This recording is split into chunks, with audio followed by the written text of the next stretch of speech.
Hey, World War II class. This is the fourth time I've started this intro podcast. It always takes me a little while to get going at the beginning of the semester. So this is Dr. Kelly, and those of you that are listening to this course are signed up for World War II in Europe. We're going to focus on the European theater, not talk much at all about the Pacific theater, which is hugely interesting, of course. If you watch the movie Oppenheimer, of course, things came to an end with the dropping of the atomic bomb in 1945. Although, of course, the impetus for the creation of the atomic bomb was the fear that Hitler was going to develop one before we could. So that's a European story, but we're not going to talk too much at all about the Pacific War, as significant, as important as that is. This course is going to focus on the two major figures of the European theater, Joseph Stalin and Adolf Hitler. The United States, to a certain extent, is going to be marginalized in this course.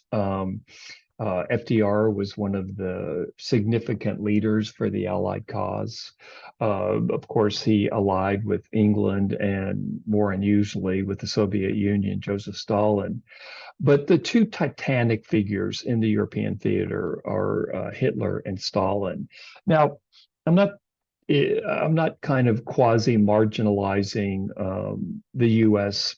Out of any kind of political purposes or anti-US or anything crazy like that.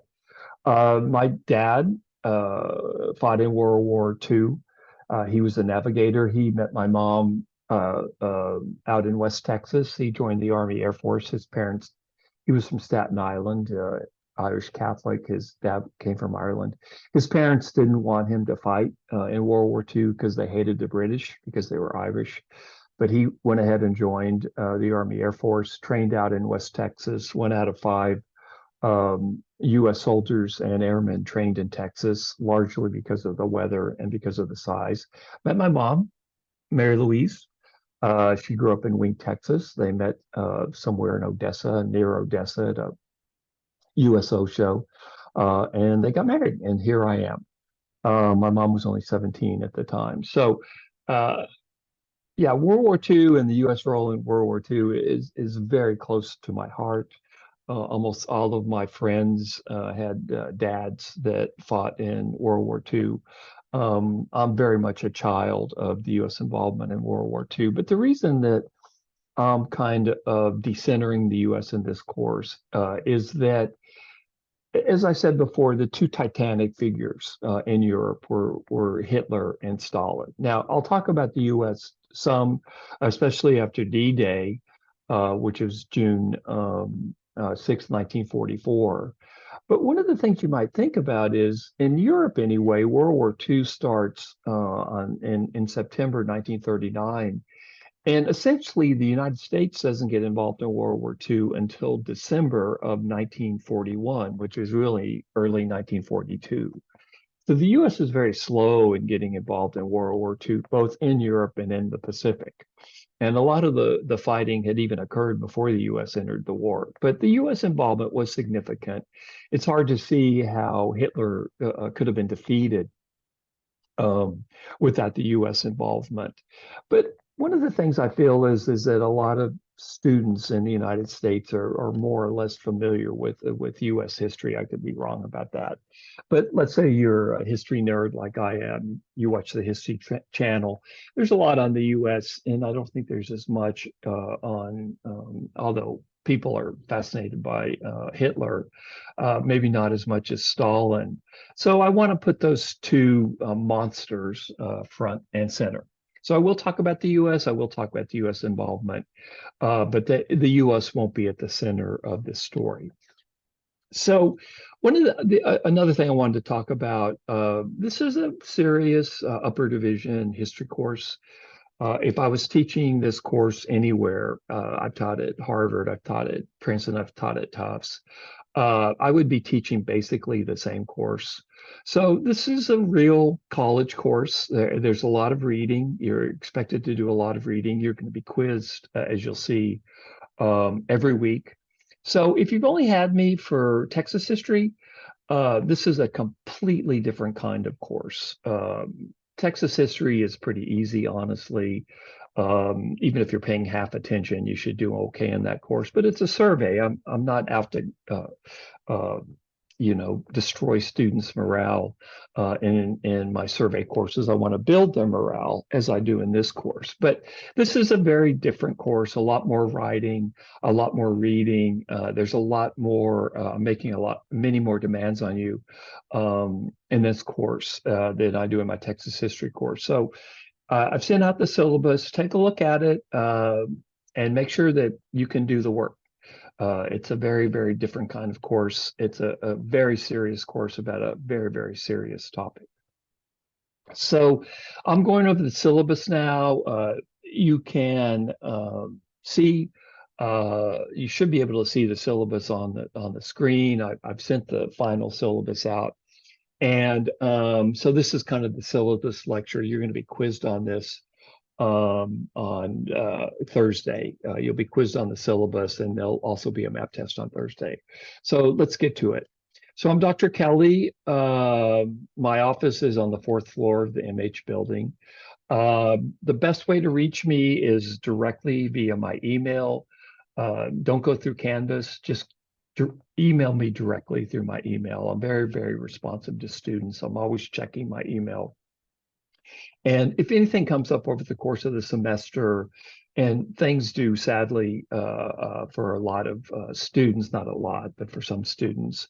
And I totally realize that I have a child in college as well. So if there's an issue, if something comes up, something's getting in the way that you're studying, uh, uh, if you get behind, just I can't help you if you don't reach out to me. So please don't hesitate to reach out. Also, if you have any questions, any concerns, anything at all. Well, I shouldn't say anything at all. I don't want to hear about your personal life or anything like that. But if you have any questions about the course that you think I can answer, I'm very, very happy to work with students. I think well known around UTSA circles for being student friendly, partly in large part because I admire our students so much. People like you who are listening to this, a lot of you work, a lot of you have families, a lot of you have families and work. And I just respect the sacrifices that you're making to go to college. I can't tell you how much I respect that. Also, the students at UTSA, especially the students that end up in this course, are usually some of the best students in the history department. It's kind of a self-selected course. It's not an easy course. So I'm looking forward to meeting you, and I'm very much looking forward to our class discussions over the readings. Luckily, this semester, I have a great teaching assistant, Brianna Lopez. She took the course last year. She aced it, and she's now in graduate school. She's a now scholar. She's one of our scholarship students in the graduate program. Just a first-rate historian, really nice person. If you don't want to talk to me and you're kind of confused about something, just approach Brianna. I often find that graduate students can be a little bit more approachable than the professor. Brianna's there to help you with the course, to help you with writing, to help you with what I'm looking for in the reading. Use her as a resource, okay? And if there's any issues that you would rather talk to her about and that you want her to talk to me about, use her as a conduit. So she's there to help. And she's a terrific resource. Her office hour, oh, I should say my office hours are Thursday from 11:30 to 1 or by appointment. One of the nice things about being online is that I can meet with students pretty much anytime during the week. So yeah, if you want to meet and you can't make those physical office hours, I'm very, very happy to meet with you via Zoom. Brianna, and my office is MH40421. Did I already say that? I think I did. Anyway, I'm losing my mind, but I'm just going to keep going. Brianna's going to use my office for her office hours. She also has, and I'm going to put this in right now, at 12, her office hours are Wednesday 12 to 1:30 or by appointment as well. See if I can spell appointment. And MH40421. So I'm going to stop this particular podcast and start another one. I usually try to talk only about 10 minutes per podcast, although I put them together into one long lecture podcast. So I've introduced the course, I've introduced myself, I've introduced Brianna, I've told you how to get in touch with us. And I'll move on to the rest of the syllabus in the next podcast.